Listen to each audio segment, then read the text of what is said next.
Oxfam has confirmed what we already suspected in regard to how labor fares in the United States compared to other developed countries. In fact, they compared the United States to other developed countries, and unfortunately, the United States ranks near the bottom in most categories. In fact, in one specific category, the US ranks dead last. But before we get to that, and you want to know what that category is, let's get to how the data was collected, how it was analyzed, and why the United States is ranking so low among these developed countries. So Oxfam decided to collect data from 38 countries in the Organization for Economic Cooperation and Development, so the OECD, which mostly contains countries in Europe, but also several from the Middle East and also Asia. The study only accounted for national policy. So for example, while the minimum wage might be high in some states or higher in some states, what Oxfam did is they focused on the federal minimum wage when doing its analysis. So they gathered data on 56 different policies pertaining to labor and then grouped them into 3 categories, which include wage policies. I think that's self-explanatory. Also, rights to organize. How easy is it for labor to organize in these various developed countries? Are they able to unionize, bargain, and strike without retribution? And then the final category, which happens to be the broadest one, is worker support, which includes paid and sick leave, whether or not healthcare is tied to employment, policies against workplace harassment, and more. Okay, so Oxfam took all 38 countries and ranked them in all 3 categories. And how did the United States do?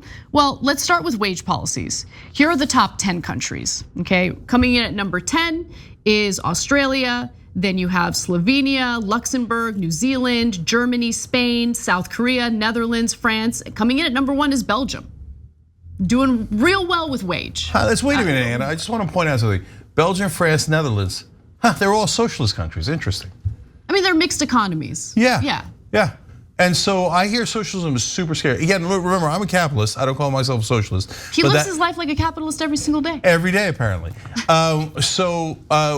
We suck on wages. Why? Because we live under corporate rule. We suck in every one of these categories. Everybody's surprised by it. You should not be surprised at all. Remember, these are OECD countries, not like, so you've got Japan and Canada and Finland, et cetera, in there, but you also have Costa Rica, Mexico, Turkey, and so we're getting our ass handed to us by everybody. Why? Because some of those countries are great to their workers, some are just mid, right? But we actively hurt our workers to help corporate rule because our politicians are all bought by corporate donors. So as you can see from that list, the United States was not in the top 10. In fact, the United States wasn't in the top 15 or the top 20 or the top 30. Let's see where the United States actually ranked when it came to wage dimension. 36.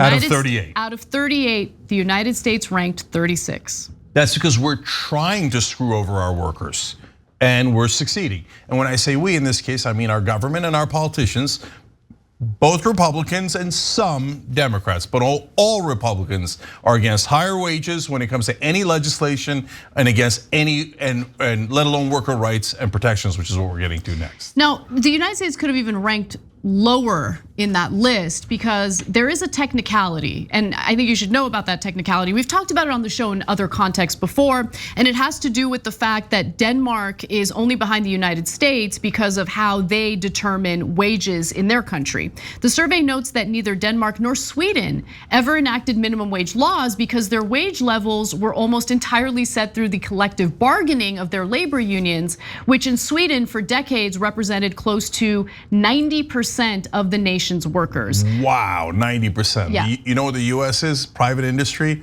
6% union. Yep. Sweden has 90%. And guess who has better wages? Way better wages for the average person. Sweden does. Because in America, nobody cares, no politician cares about the average person. All they care about is the corporate CEOs who are giving them campaign contributions. So let's get to the other category. The United States does a little bit better when it comes to rights to organize, although as we covered on the show earlier today, Republican senators are working on diminishing that. But nonetheless, let's get to the ranking for the right to organize. And if you look at the top countries, you have Spain, Norway, Israel, Finland. All of those are tied at number 9. Then you have Portugal, Netherlands, Italy, Iceland, Denmark. They're tied at the 4th place. Then at number 3, you have France. Number 2, you have Sweden. Number 1, you have Slovenia. Okay, great. Now, where does the United States land in this ranking? Well, not in the top 10 again, but we did place a little higher than the wage issue. So we're at number 32, tied with Turkey. Okay, we made it up to Turkey's level. Congratulations to us. My family moved from Turkey to here for a better life. But did we get it? And it wasn't, look, I think it's really important to understand it wasn't always like this. Back when there was far more labor power, in fact, so much so that it pressured the president of the United States, Roosevelt, to do something about the way workers were treated through the New Deal. Like that was when, I mean, that was like the golden era for workers in America, right? Yeah. The American dream was very much real. People were able to work jobs that actually paid not only a living wage, but had like the benefits necessary to live well and thrive. People were able to buy homes. Oh my God, can you imagine being able to easily buy a home from a blue collar job in America today? Yeah. Inconceivable. Look, I love this country. That's why we came. So, and between 1938 and 1978, I mean, we came. Coincidentally, my family came at the exact pivot point. Okay, 1938 to 78, we've got great media, great labor movement, and great results. Social Security, Medicare, so many things happen in that stretch, right? And workers' rights, and OSHA, and protections, everything, right?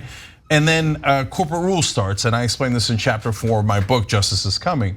And corporate rule changes all the rules because they allow them to bribe the politicians. From then on, productivity is still sky high, but wages and workers' rights plummet because corporations are now in charge. Look, we can regain that great America, and it's not the way that the Trump guys think. It was great because they actually cared about the workers, the average American citizens, and it was led almost exclusively by Democrats who back then were actually progressives. But just right? Look, you mentioned the Trump supporters, the MAGA crowd, and I think that there is an important kernel of truth to, mention when it comes to their frustration over policies that have been enacted by other presidents and other administrations.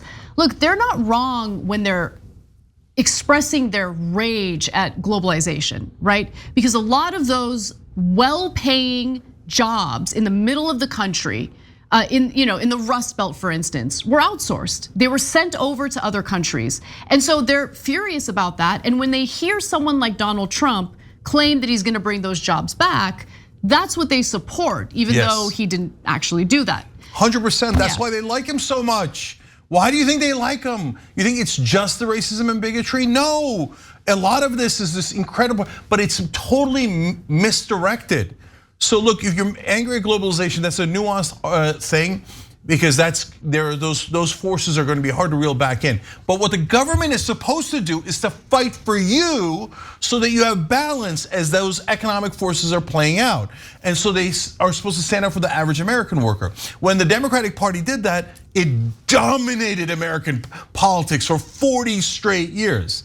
When they started taking corporate donations and stopped doing that, the Republicans, who had always been for big business, started pretending that they're for the little guy. They're like, oh yeah, globalization, bad, yeah, bad. You guys say bad, wink. They all vote yes, and then afterwards go, oh, we will bring those jobs back. No, you shipped them out in the first place. Right. And Trump didn't bring any of them back, but at least he says it. So it seems like, hey, somebody's fighting back. And he says the Democrats are so stupid, they don't fight back and they don't even pretend to fight back. But Cenk, listen, the reason why the Democrats don't talk about it, and same with mainstream Republicans, and the reason why Trump just acknowledging the reality of those jobs being sent abroad, like they don't want to talk about those issues because of how their campaigns are funded, right? Their donors love the fact that they can exploit cheap labor abroad, and they've been exploiting cheap labor abroad, through various trade agreements that Trump did, vocally criticize on a regular basis. Again, even though he took advantage of those policies himself. And then at the same time, look at what's happening in the country among the electorate, right? Everything has become far more extreme, right? You have the extreme right, the extreme left, they're constantly fighting each other on what issues? On what issues do they fight each other on? All day, every day. Culture war issues, right? So everyone is at each other's throats. Everyone has forgotten that we're all Americans, and it's because we're pitted against each other through these culture war issues. While at the same time, there's actually pretty broad agreement when it comes to what needs to be done to improve the situation for the electorate economically. Yes, and look, that's Anna's absolutely right about how Democrats are embarrassed, which leads, and that's why they don't talk about these issues at all, which leads to the last culprit, and then we'll give you the last ranking. Yes. The last culprit is the media. Did you ever hear that we're number 38 out of 38 in a lot of these categories? You never heard that, right? What do you hear on media all the time? We're number 1. We have the best system. It might not be perfect, but it's the best in the world. Why? Why do you randomly say it's best in the world when every ranking in almost every category says we're nowhere near the top, let alone the best? Because they want to lull you back in and say, don't complain, don't complain. We're not number 38, we're number 1. It's a total lie. So the last category is worker protections. And US did not do well in this category at all. So let's take a look at the top 10 that actually did rank well. Number 10 is Lithuania, followed by Belgium, Chile, Italy, Portugal, France, Austria, Norway, Finland, and Germany, okay? Yeah. The US, dead last. 38 out of 38. Yes. Okay, guys, Estonia was second to last, and we were nowhere near them. We're like a factor of 2 worse than Estonia, which ranked 37th, okay? Lithuania is so far away from us, we can't even see it. Those countries protect their workers, care about their workers, and get their workers higher wages. We do not. We are not number 1. We are near the bottom because we live under corporate rule. The only reason you don't know that is because of corporate media, the most important tool in corporate rule's arsenal. That's the one that makes you go back to sleep and not be in open rebellion against this twisted, corrupt system. Thanks for watching The Young Turks, really appreciate it. Another way to show support is through YouTube memberships. You'll get to interact with us more. There's live chat emojis, badges. You've got emojis of me, Anna, John, JR, so those are super fun. But you also get playback of our exclusive member-only shows and specials right after they air. So all of that, all you gotta do is click that join button right underneath the video. Thank you.